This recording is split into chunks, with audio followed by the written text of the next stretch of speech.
ni nini sisi tutapata mbeleni hapo tukiingia kwa mlango. Hii serikali tuliingia kwa dirisha kwa sababu hatukuipigia kura. Hii serikali hatukuipigia kura. Lakini sasa ile ya mbele sisi tutaipigia kura, hatuwezi kuwa bila power.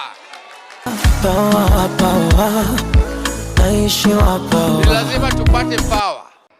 We are not going to look for less.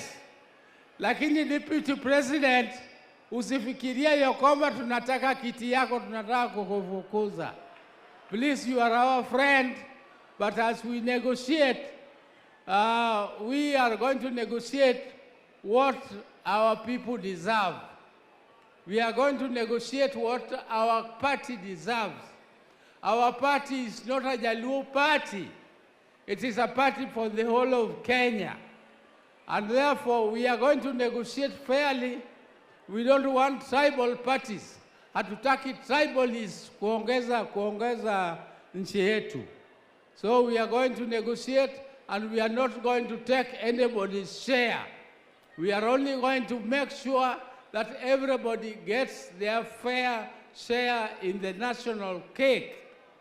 Lakini kuna kitu ingine watu wengine wali misinterpret. Walisema ati mimi nilisema ati sisi hatutaki kiti cha Deputy President.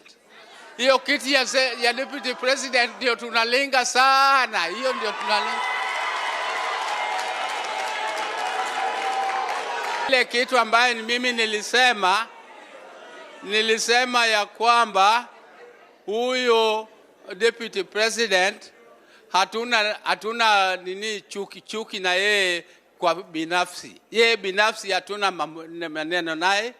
Lakini hiyo kiti ni kiti ya public. Election ikifanyika